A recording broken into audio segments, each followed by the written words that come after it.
आज हम इस वीडियो में डिस्कस करेंगे class 9 chapter 2 science matter around the us pure की एक्सरसाइज। क्वेश्चन नंबर 1 है which separation techniques will you apply for the separation of the following.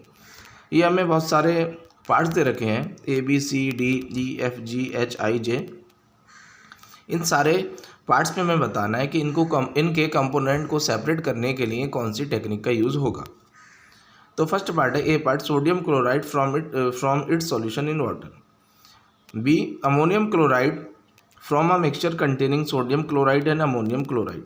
C small pieces of metal in engine oil of a car.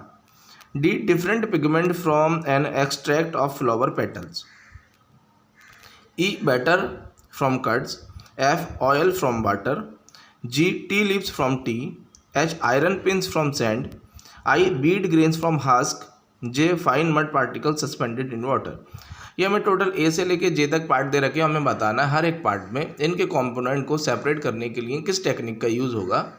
तो question number 1 है sodium chloride from its solution in water. तो अगर किसी solution के अंदर water और sodium chloride दो component है, वाटर हमारा सॉल्वेंट होगा, सोडियम क्लोराइड हमारा सॉल्यूट होगा। अगर इन दोनों कंपोनेंट को अगर सेपरेट करना है, पानी में से हमें सोडियम क्लोराइड को सेपरेट करना है तो किस टेक्निक का यूज़ होगा। तो जब भी पानी में से नमक को हम सेपरेट करते हैं तो उसके लिए प्रोसेस लगती है क्रिस्टलाइजेशन और इवापोरेशन। जब भी लिक्विड पार्टिकल्स में से हम सॉलिड पार्टिकल को सेपरेट करते हैं उस प्रोसेस का नाम है हमारा क्रिस्टलाइजेशन। और अगर हमें पानी को सुखाना है तो उस प्रोसेस का नाम है इवापोरेशन। तो जब पानी में से हम नमक को निकालते हैं तो पानी को उस कंडीशन में सुखाते हैं। जब सुखाएंगे तो पानी जब सूखेगा वेपर में चेंज होगा, तो उस कंडीशन में हमारा जो टेक्निक यूज़ होगा क्रिस्टलाइजेशन और इवापोरेशन दोनों। B ammonium chloride from a mixture containing sodium chloride and ammonium chloride. अगर सोडियम क्लोराइड और अमोनियम क्लोराइड का कोई मिक्सचर है और इन दोनों कंपोनेंट को अगर सेपरेट करना है तो उस टेक्निक का नाम है सब्लिमेशन। सब्लिमेशन टेक्निक का यूज़ करके हम सोडियम क्लोराइड में से अमोनियम क्लोराइड को सेपरेट कर सकते हैं। Pieces of metal in the engine oil of a car. अगर कार के इंजन ऑयल के अंदर अगर मेटल के पीसेस पड़े हैं और हमें उन मेटल के पीसेस को सेपरेट करना है तो मेटल के पीसेस को सेपरेट करने के लिए इंजन ऑयल में से जिस टेक्निक का यूज़ होगा उसका नाम है सेंट्रीफ्यूगेशन और सेडिमेंटेशन।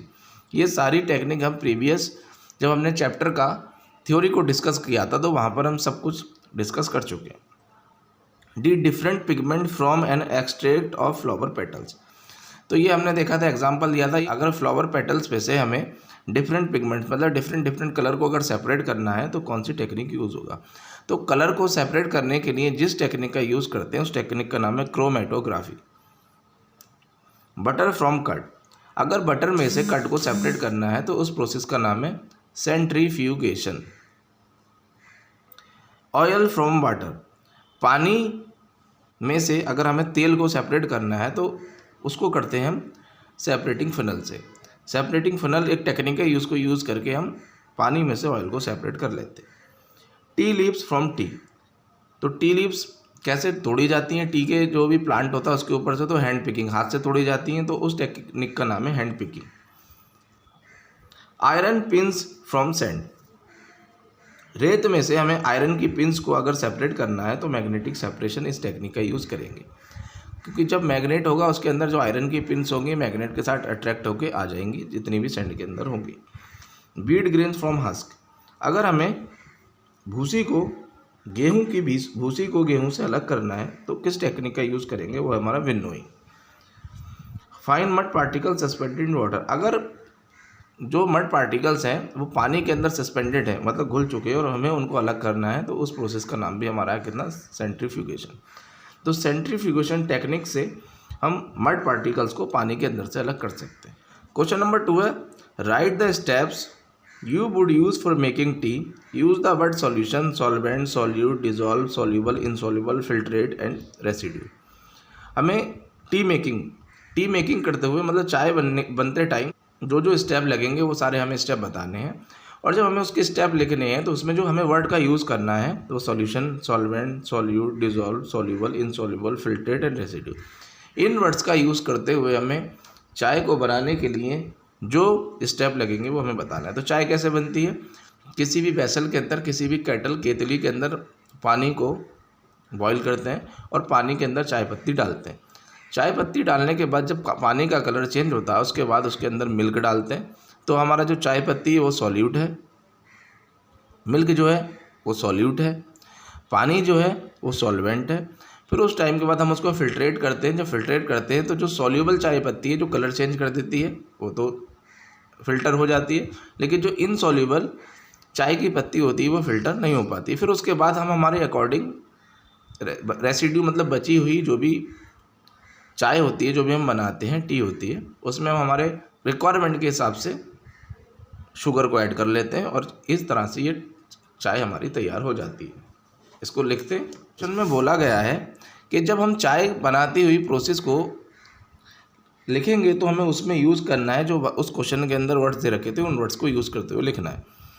सॉल्यूशन है, take solvent water in a kettle, heat it, when the solvent boils add the solute milk and water forms a solution, then pour some tea leaves over a sea, pour slowly hot solution of milk over tea leaves. Color of the tea leaves goes into the solution as filtrate.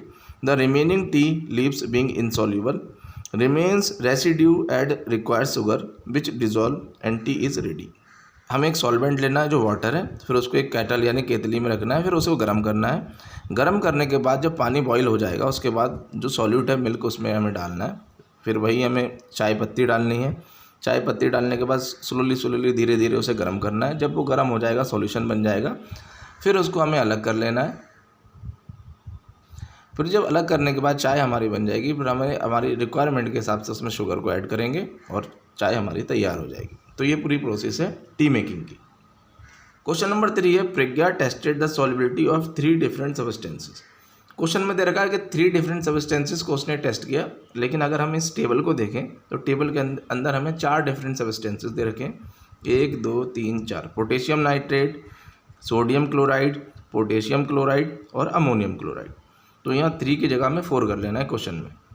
तो प्रज्ञा tested the solubility of 4 different substances at different temperature and collected the data as given below. Results are given in the following table as gram of substance dissolved in 100 gram of water to form a saturated solution. तो ये हमें एक table दे रखी है, उसने different temperature पर ये solubility को निकाला है। जो सॉल्वेंट लिया है उसने पानी लिया है और जो सॉल्वेंट की क्वांटिटी है वो 100 ग्राम ले रखी है उसने, और 100 ग्राम ऑफ पानी के अंदर उसने डिफरेंट टेम्परेचर पे जो सॉल्यूट पार्टिकल्स हैं उनको इतने ग्राम में उसने डाला है। तो टेबल को रीड करते हैं, फिर जब टेबल समझ में आ जाएगी तो इजीली सारे क्वेश्चन बना सकते हैं। तो सब्सटेंस डिजॉल्व यानी जो सब्सटेंस उसने डाले हैं वो ये हैं, टेम्परेचर इन केल्विन, और केल्विन पर टेम्परेचर दे रखा है और सॉल्युबिलिटी दे रखी है।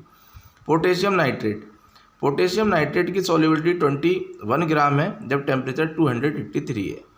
अगेन जब टेम्परेचर को 293 कर दिया गया तो सॉल्युबिलिटी 32 ग्राम हो गई। अगेन जब टेम्परेचर को अगेन इंक्रीज करा 313 पहुंच गया टेम्परेचर, तब सॉल्युबिलिटी 62 ग्राम हो गई। फिर अगेन जब टेम्परेचर 333 पहुंच गया तो सॉल्युबिलिटी 106 ग्राम हो गई। जब टेम्परेचर को अगेन इंक्रीज करा 353 तो सॉल्युबिलिटी हमारी 167 ग्राम हो गई। तो हमने देखा जैसे जैसे टेम्परेचर इंक्रीज होता जा रहा है वैसे वैसे सॉल्युबिलिटी भी इंक्रीज होती जा रही है। Second part, sodium chloride, 283 kelvin पर सॉल्युबिलिटी 36 ग्राम है, 293 केल्विन पर सॉल्युबिलिटी 36 ग्राम है, 330 केल्विन पर सॉल्युबिलिटी 36 ग्राम है, 333 केल्विन पर सॉल्युबिलिटी 37 ग्राम है, 353 केल्विन पर सॉल्युबिलिटी 37 ग्राम है। यानी देखा सोडियम क्लोराइड की जो सॉल्युबिलिटी है 313 तक ना चेंज हुई है, बिल्कुल जैसा था वैसी रही है। और फिर जब टेम्परेचर बहुत ज़्यादा 333 और 353 बना तब भी सॉल्युबिलिटी 37 रही है।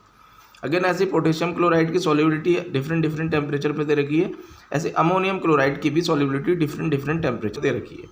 अब इस टेबल के अकॉर्डिंग हमें 4 क्वेश्चन है, इनका आंसर हमें बताना है। फर्स्ट पार्ट है, what mass of potassium nitrate would be needed to produce a saturated solution of a potassium nitrate in 50 gram of water at 330 kelvin. वो कह रहा है कितना सॉल्युबिलिटी होगी हमारी अगर 50 ग्राम ऑफ वाटर में 313 केल्विन पर हम कितना पोटेशियम नाइट्रेट डालें। तो हमने देखा जब 313 ग्राम पहले ले लेते हैं तो 313 ग्राम हमारा ये है टेम्परेचर, तो ये वाला कॉलम हमारा 62, 36, 40, 41। तो सॉल्वेंट हमारा 100 ग्राम और 313 टेम्परेचर पर जो हमारा पोटेशियम नाइट्रेट है वो कितना है 62 ग्राम। यानी जब सॉल्वेंट की क्वांटिटी 100 ग्राम थी तो सॉल्युबिलिटी कितनी थी 62 ग्राम। अब सॉल्वेंट कितना 50 ग्राम हो गया, टेम्परेचर सेम है, जब सॉल्वेंट आधा हो गया, हाफ हो गया, तो सॉल्युबिलिटी भी आधी हो जाएगी। तो अगर यहाँ 100 ग्राम ऑफ वाटर में 62 ग्राम सॉल्युबिलिटी है पोटेशियम नाइट्रेट की, तो 50 ग्राम ऑफ वाटर में इसका आधा कितना 31 ग्राम हमारा सॉल्युबिलिटी हो जाएगी। लिख लेते हैं सॉल्युबिलिटी ऑफ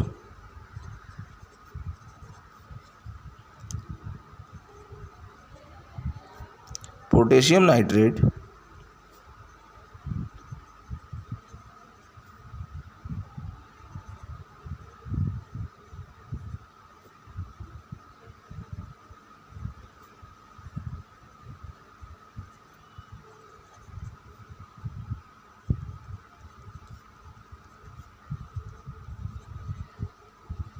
थर्टी 31 ग्राम, क्योंकि 100 ग्राम ऑफ वाटर पे जो सॉल्युबिलिटी है वो 62 है, तो जब पानी आधा हो गया तो 52 ग्राम पे सॉल्युबिलिटी भी आधी हो जाएगी, कितनी 31 ग्राम।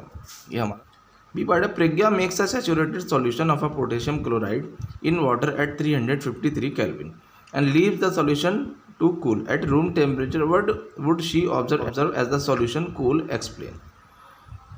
क्वेश्चन है, प्रज्ञा ने एक सैचुरेटेड सॉल्यूशन बनाया पोटेशियम क्लोराइड का 353 केल्विन पर, फिर उसने सॉल्यूशन को ठंडा होने के लिए छोड़ दिया room temperature. What would she observe, फिर वो क्या उसने ऑब्जर्व किया ये हमें बताना है। ठंडा होने के बाद जब सॉल्यूशन ठंडा हो गया उसके बाद उसने क्या ऑब्जर्व किया ये हमें एक्सप्लेन करना है। तो हमने अभी देखा कि जब टेम्परेचर इंक्रीज़ होता है तो सॉल्युबिलिटी इंक्रीज़ होती है, और जब टेम्परेचर डिक्रीज़ होगा तो सॉल्युबिलिटी भी डिक्रीज़ होगी। जो पोटेशियम क्लोराइड प्रज्ञा ने इस सैचुरेटेड सॉल्यूशन के अंदर डाला है, जब 353 केल्विन पर जो सॉल्यूट है वो पूरा सॉल्यूबल हो गया, डिसॉल्व हो गया। जब वो उसको ठंडा होने के लिए छोड़ देगी, जैसे जैसे टेम्परेचर डिक्रीज़ होगा तो जो सॉल्यूबल पार्टिकल है वो इनसॉल्यूबल होना स्टार्ट हो जाएगा। तो जो सॉल्यूबल हो चुका था, डिसॉल्व हो चुका था जो सॉल्यूट पार्टिकल्स, बाद में ठंडा होने पर हमें वापस से दिखने लगेंगे उसके सॉल्यूट पार्टिकल्स, यानी वो वापस से हमें उसको इनसॉल्यूबल की तरह दिखाई देगा। तो टेम्परेचर इंक्रीज़ होगा तो सॉल्युबिलिटी बढ़ेगी, और टेम्परेचर डिक्रीज़ होगा तो सॉल्युबिलिटी घटेगी। तो जब टेम्परेचर डिक्रीज़ हो रहा है तो सॉल्युबिलिटी घट रही है, जब सॉल्युबिलिटी घटेगी तो जो डिसॉल्व पार्टिकल है वो अनडिसॉल्व होना स्टार्ट हो जाएंगे, और वापस से जब वो ठंडा हो जाएगा रूम टेम्परेचर पर तो वो हमें अनडिसॉल्व सॉल्यूट पार्टिकल्स उस सॉल्यूशन के अंदर हमें दिखाई देंगे। बी पार्ट का आंसर है, some amount of dissolve potassium chloride will reappear as undissolve solid as solubility of solid decreases with decrease of temperature. भाई जो अमाउंट ऑफ पोटेशियम क्लोराइड उसमें डिसॉल्व हो गया वो वापस से अनडिसॉल्व होना स्टार्ट हो जाएगा, और जो सॉल्युबिलिटी है जैसे जैसे टेम्परेचर डिक्रीज होगा तो सॉल्युबिलिटी भी डिक्रीज होगी। Find the solubility of each salt at 293 kelvin, which salt has the highest solubility at this temperature. 293 kelvin पर हमें सबकी सॉल्युबिलिटी दिखानी है हर एक सॉल्ट की, और हमें बताना किस सॉल्ट की सॉल्युबिलिटी 293 केल्विन पर ज़्यादा है। तो देख लेते हैं 293 केल्विन हमारा ये रहा, ये वाला कॉलम। इस वाले कॉलम के अंदर पोटेशियम नाइट्रेट की सॉल्युबिलिटी 32 ग्राम, सोडियम क्लोराइड की सॉल्युबिलिटी 36 ग्राम, पोटेशियम क्लोराइड की सॉल्युबिलिटी 35 ग्राम, और अमोनियम क्लोराइड की सॉल्युबिलिटी 37 ग्राम। ये हमें लिखना है। फिर अब हमें बताना है दूसरे पार्ट में, इसी क्वेश्चन का दूसरा पार्ट है, उसमें बताना है कि किसकी सॉल्युबिलिटी सबसे ज़्यादा है। तो 32, 36, 35, 37, इन सब में सबसे बड़ा नंबर कौन है 37, यानी 37 सबसे बड़ा नंबर है, तो ये सबसे ज़्यादा सॉल्युबिलिटी हो गया। तो ये किसकी सॉल्युबिलिटी है, अमोनियम क्लोराइड, यानी अमोनियम क्लोराइड की सॉल्युबिलिटी 293 केल्विन पर सबसे ज़्यादा होगी। तो ammonium chloride has maximum solubility. तो the effect of change of temperature on the solubility of salt, temperature के चेंज होने से सॉल्ट की सॉल्युबिलिटी पे क्या इफेक्ट होगा ये हमें बताना है।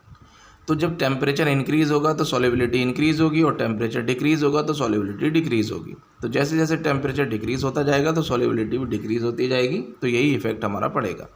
यानी सीधा सीधा जो हमारा सॉल्युबिलिटी है वो सीधी सीधी डिपेंडेंट है किसके ऊपर, टेम्परेचर के ऊपर। अगर टेम्परेचर ना तो बढ़ता है और ना ही घटता है तो सॉल्युबिलिटी भी ना बढ़ेगी ना ही घटेगी। क्वेश्चन नंबर 4 है, explain the following giving example.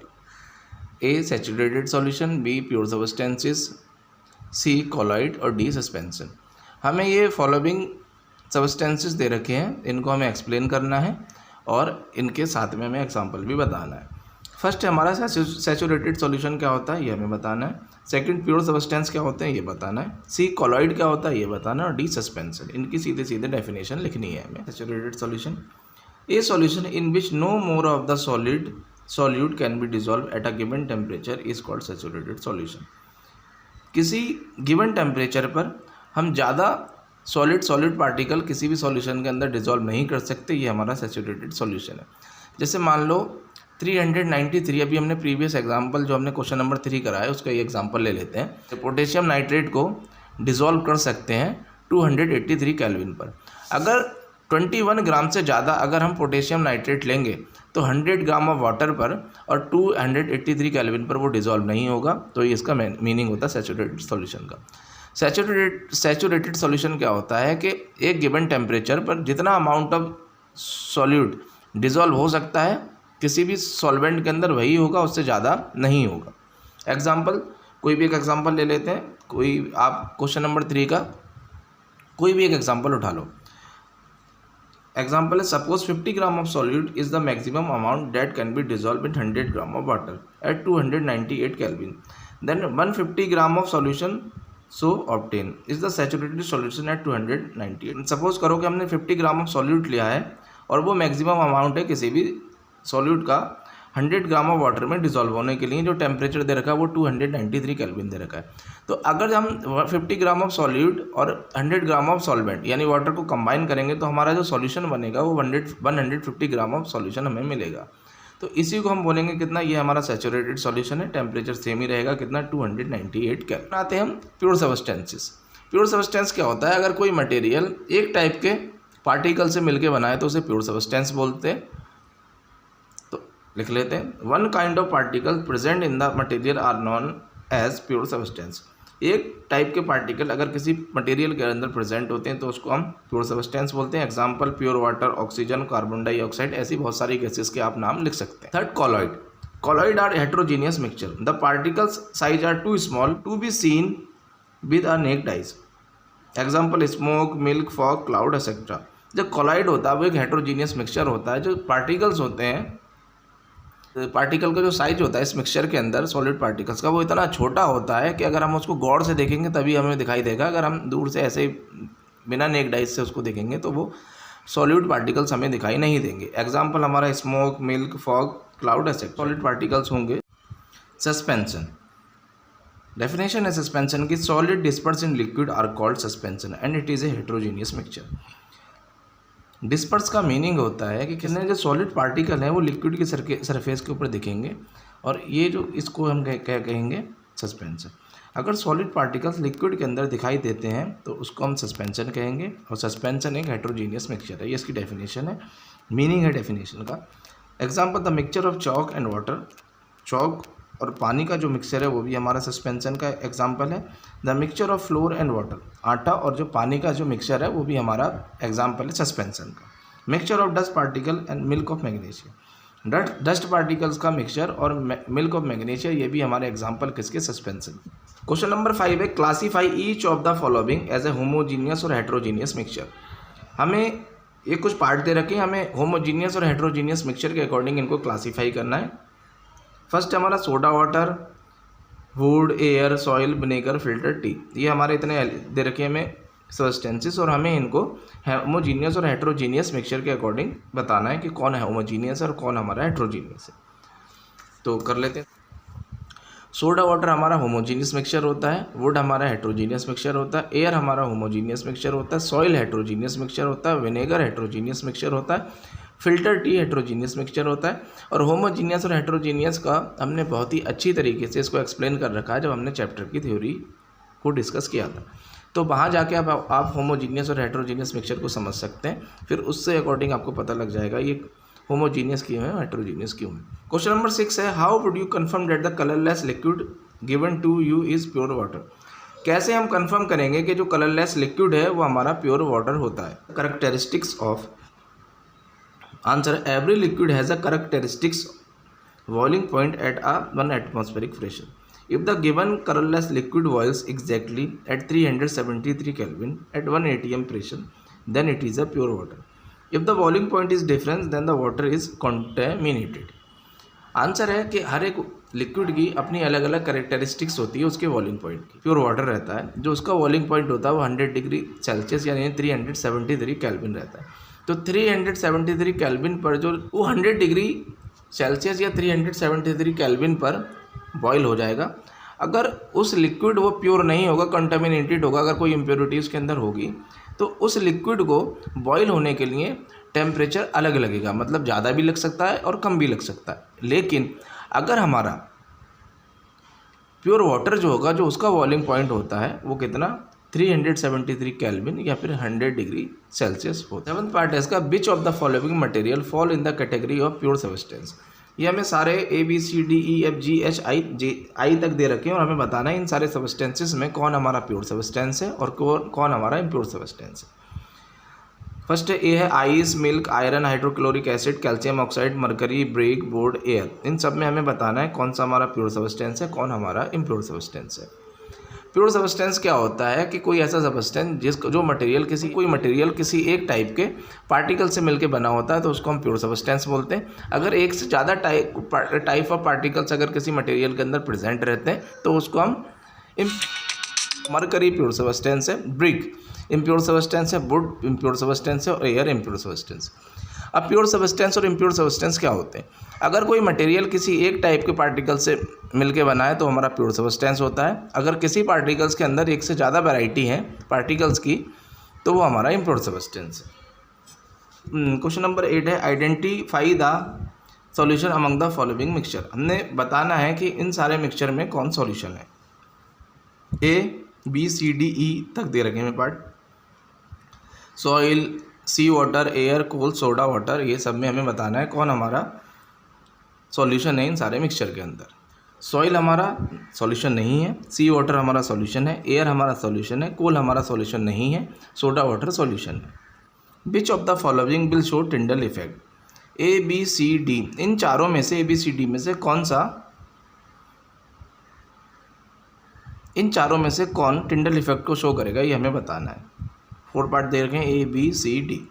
ए है हमारा salt solution, B milk, C copper sulphate solution और D स्टार्च। स्टार्टिंग में हमने पढ़ा था मिल्क और हमारा स्टार्च ये हमारा टिंडल इफेक्ट को शो करेगा, बाकी ये दो नहीं करेंगे। तो सॉल्ट सॉल्यूशन हमारा टिंडल इफेक्ट शो नहीं करेगा, मिल्क हमारा टिंडल इफेक्ट को शो करेगा, कॉपर सल्फेट नहीं करेगा और स्टार्च सॉल्यूशन नहीं करेगा। टिंडल इफेक्ट क्या होता है, अगर किसी सॉल्यूशन से हमने कोई लाइट पास कराते हैं तो लाइट स्कैटर हो जाती है दूसरी साइड में जाने पर हमें दिखाई देती है, ये टिंडल इफेक्ट है। क्वेश्चन नंबर 10 है, classify the following into elements, compound and mixture. हमें क्लासीफाई करना है कि कौन एलिमेंट है, कौन कंपाउंड है और कौन मिक्सचर है इन सब में। टोटल हमें देख लेते हैं, बहुत सारे पार्ट दे रखे हैं, sodium, soil, sugar solution, silver, calcium carbonate, tin, silicon, coal, air, methane, carbon dioxide, blood. A से लेकर M तक ये सारे पार्ट दे रखे हैं, हमें बताना है कौन इसमें एलिमेंट है, कौन कंपाउंड है और कौन मिक्सचर। तो एलिमेंट्स, कंपाउंड, मिक्सचर क्या होता है वो हम जब हमने चैप्टर की थ्योरी को डिस्कस किया था तब हमने वहाँ समझा था। यहाँ हम सीधे सीधे आंसर बोलेंगे।